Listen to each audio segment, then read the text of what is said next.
صباح الورد ويا صباح الخير والنور والسرور عليكم مشاهدينا وين ما كنتوا. اتمنى لكم صباح جميل هادي كله طاقه حلوه والطمانينه.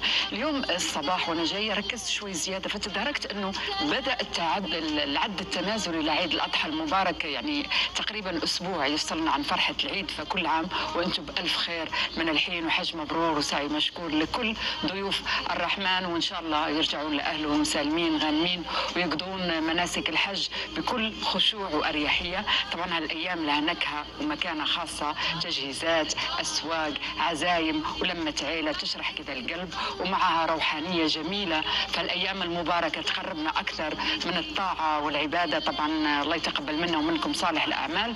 واصبح على ساره وخليل واقول لكم يا صباح الورد، وكيف ماشيه تجهيزاتكم مع العيد؟ صباح النور. يا صباح الخير عليك يا هند، وصباح النور والسرور عليكم مشاهدينا. ان شاء الله كذا عيد مبارك على الجميع من بدري، وان شاء الله يعني كذا تكون ايام جميله الايام الجايه. والعيد تعرفي هند وخليل يمكن بالنسبه لي هو العيله، الاوقات السعيده. ويمكن احنا تعرفوا متعودين اهل الحجاز زمان كنا نستقبل الحجاج في بيوتنا، وكان اهالينا اللي عايشين برا ولا اصدقاء اهالينا ولا دائما في قريبنا ينزل عندنا في البيت. فدائما العيد كان هو احتفال للحجاج، وكل نستعد نستقبلهم بكل حفاوه، والذبيحه موجوده والفرحه موجوده عشان نفرح ونكون اكيد نفرح بانجازهم وبالحج اللي هم سووه. فان شاء الله كذا حج مبرور على الجميع. وكل عاده حيكون عندنا تغطيه خاصه خلال ايام العيد ونشارك الفرحه معاكم مشاهدينا. خلينا كمان نصبح على خليل انت ايش تحضيراتك هذه السنه للعيد؟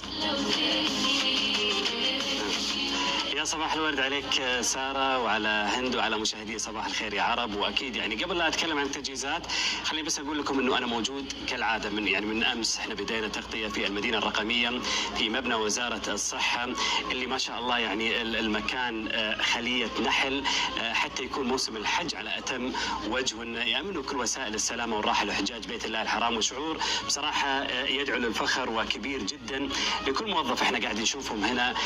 فعلا خليه نحل قاعد يتحركون ويتجهزون، وخاصه انه في ناس تم انتدابهم هناك في مكه المكرمه، وفي ناس شغالين من الرياض وعاملين الشغل الكبير لسلامه حجاج بيت الله الحرام. واكيد حتى نقدر نقول كل انسان موجود على هذا الوطن وهذه الارض الطيبه.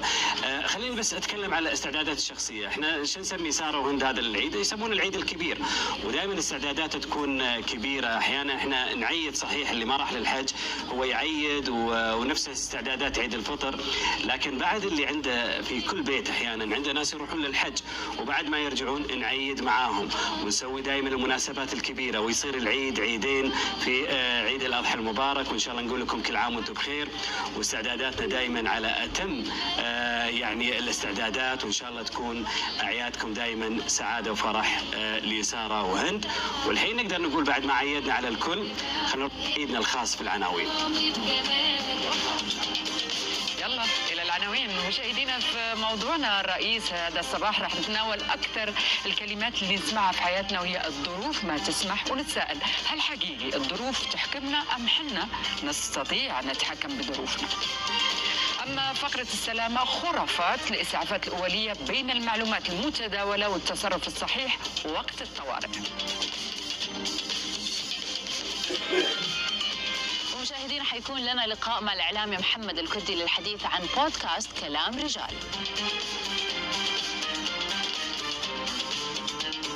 أما في الفقرة الفنية فحنستذكر أبرز اللحظات من أولى حلقات مرحلة المواجهة في The Voice Kids.